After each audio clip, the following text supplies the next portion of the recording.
في المحرم هذا الشهر يوم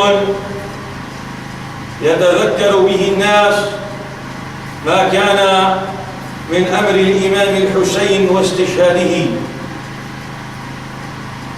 وكل حين يقرأ ما كان في ذلك الزمن ما حفظه التاريخ من الوقائع يكون بين أمرين: إما أن يقرأ ما وقع لينظر فيه ثم ليتركه بعد إكمال قراءته، وإما ليستنبط منه عبرة أو ليقف فيه على فائدة. شهادة الإمام الحسين عليه السلام إذا رجعت لتنظر ما قال فيها المؤرخون وما كتبوا عنه من خروجه إلى وصوله إلى كربلاء وإلى من بايعه على القتال وإلى من بقي معه، فإنه لا يعدو أن يكون قراءة تاريخ إن لم نقف منه على فائدة في زماننا هذا، أو إن لم نحمل منه عبرة في يومنا هذا. ما كان قول الإمام الحسين حين وصل إلى كربلاء، قال عليه السلام وهو يرى الناس وينظر إلى من كان حوله: إنما الناس عبيد الدنيا، والدين لعق على ألسنتهم يحوطونه ما درت معايشهم، فإذا محصوا قل الديانون. الكلمة التي قالها الحسين عليه السلام في كربلاء: فإذا محصوا قل الديانون. كان خروجه عند من يعظمه ويجعله من أهل بيت رسول الله صلى الله عليه وآله وسلم، كان من أجل الإصلاح في أمة جده، كان من أجل الإصلاح ولم يكن من أجل طلب الملك. كان خروج الإمام الحسين عليه السلام مصلحا. إذا تأمل أحدنا في زمانه هذا وأراد أن يسترجع متذكرا ما كان من شهادة الإمام الحسين، أفيكفيه أن يقرأ ما ورد في هذا الأمر في كتب التاريخ والسير والتراجم، وأن يحفظ أنه خرج في شهر كذا وقتل في شهر كذا وكان معه فلان والذي قتله فلان والذي اهتز رأسه فلان والذي حمل رأسه فلان والذي سبى الناس فلان إلى آخر ما يكون. أمر إذا علمته في هذا العام فينبغي أن تعرف غيره في عامك المقبل. كل من يقرأ التاريخ يستطيع أن يطلع على هذا، لكن الذي يجب أن يتأمل أن أهل الكوفة أرسلوا إلى الإمام الحسين أن هنا 100,000 رجل، أرسلوا إليه أن هناك 100,000 سيف و100,000 رجل يبايعونه. فلما وقع القتال بقي معه 70 رجلا من 100,000، بقي معه 70 رجلا.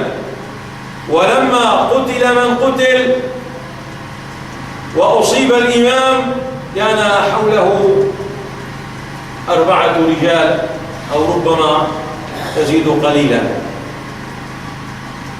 أرسل إليه أن هنا 100,000 سيف ونحن خلفك لنقاتل. فلما وقع القتال لم يكن من 100,000 تلك إلا عدد لا يستطيع أن يقاتل بهم. لذلك كان اختيار الإمام الحسن عليه السلام الصلح،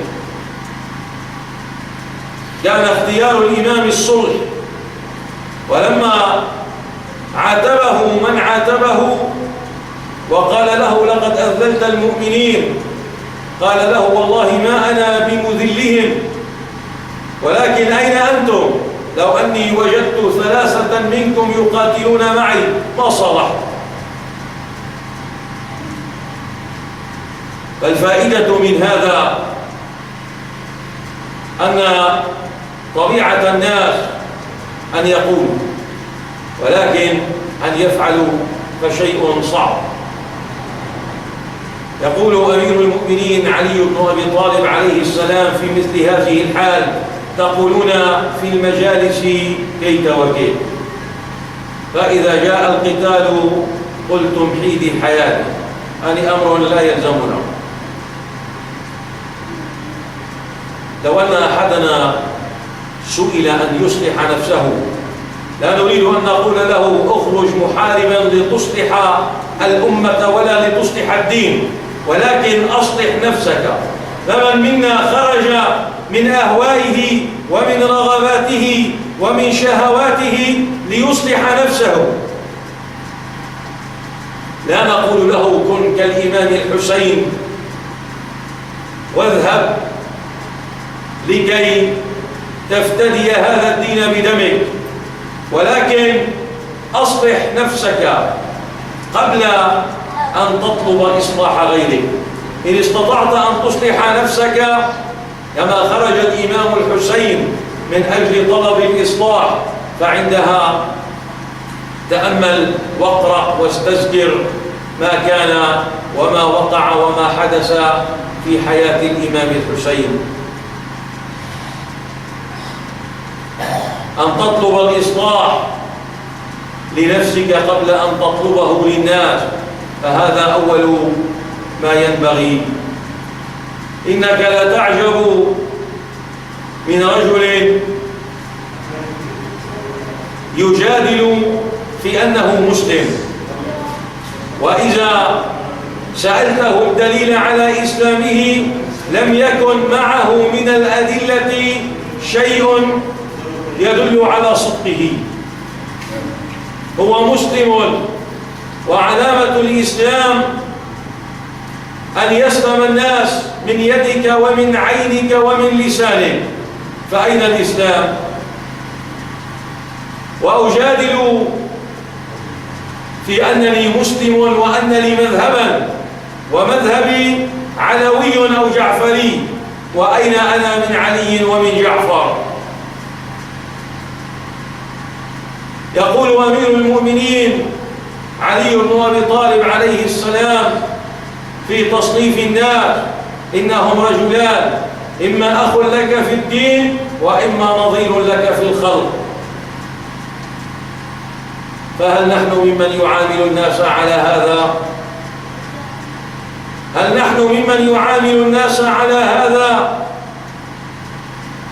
ليحزننا من يقول لنا أنتم لا تطيعون الإمام الذي تدعون الانتساب إليه. وهل يحزن هذا الأمر أحدا منا أن يقال فيه ما هو فيه؟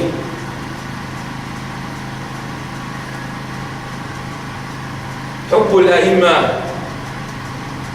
إذا نظرت فيه ليس قولا يلقى على عواهنه، واستشجار واستحضار ما كان معهم ليس كلمة تقال ثم تذهب مع انتهاء المجلس الذي أنت فيه. حب الأئمة يعني أن تكون مقتديا بهم ما استطعت، وحب الأئمة يعني أن تكون صورة إذا تحركت دلت على أدب رسول الله وعلى أدب علي بن أبي طالب، وإلا فأنت كغيرك. العمل الصالح هو الذي يدل، وهو الذي يبين، وهو الذي يحدد، فإنه من غير عمل فإن ما يدعى تكذبه شواهد العمل. في ذكر الإمام الحسين يحفظ الناس من أين خرج وأين ذهب وماذا وقع معه وماذا ردت زينب في مجادلتها مع يزيد. ولكن إذا قرئ هذا ثم حفظ هذا ولا قرئ ثم حفظ ثم ترك من عام إلى عام لا نقف منه على شيء ولا نستنبط منه شيئا ولا نحاول أن نقلد ولو كان من باب التشبه ذلك الإمام بشيء، فماذا يكون تذكرنا وأي شيء يكون استرجاعنا ما مضى؟ كل من يقرأ التاريخ يستطيع أن يحدثك وأن يذكر لك من التفاصيل ما لا تعلم، ولكن العبرة، ولكن الفائدة، ولكن الإصلاح الذي خرج من أجله الإمام الحسين، هذا ما يجب أن نتأمله، وهذا ما يجب أن ننظر فيه. من نظر يوم هاجر رسول الله صلى الله عليه وآله وسلم ورقد أمير المؤمنين مكانه لينظر مبلغ التضحية والفداء من أجل إقامة الحق، وعليها يقاس خروج الإمام الحسين. لو أن أحدنا اليوم سئل أن يضحي بوقته، لا أن يضحي بجسده ولا بماله، أن يضحي بوقته، أن ينفق من وقته قليلا ليقرأ، ليس ليصلح، ليقرأ، لا نريد أن يخرج لطلب الإصلاح للأمة، ليقرأ. التضحية حين كانت من هؤلاء بأموالهم وبأجسادهم وبأرواحهم بقيت أنت، فماذا عليك وبماذا تضحي؟ أنفق قليلا من وقتك لتكون قراءتك بعد هذا مبصرا لك فيما يجب عليك وفيما لا يجوز لك. نسأل الله سبحانه وتعالى أن يجعلنا وإياكم ممن إذا قرأ تبصر، وممن إذا استدل دل، وممن إذا استرشد أرشد إلى طريق مستقيم وإلى صراط قويم. عباد الله، إن الله يأمر بالعدل والإحسان وإيتاء ذي القربى وينهى عن الفحشاء والمنكر والبغي يعظكم لعلكم تذكرون. اللهم اجعلنا ممن ذكرته فتذكر، فزجرته فانزجر، وأسمعته فسمع، وبصرته فأبصر. أقول قولي هذا وأستغفر الله لي ولكم.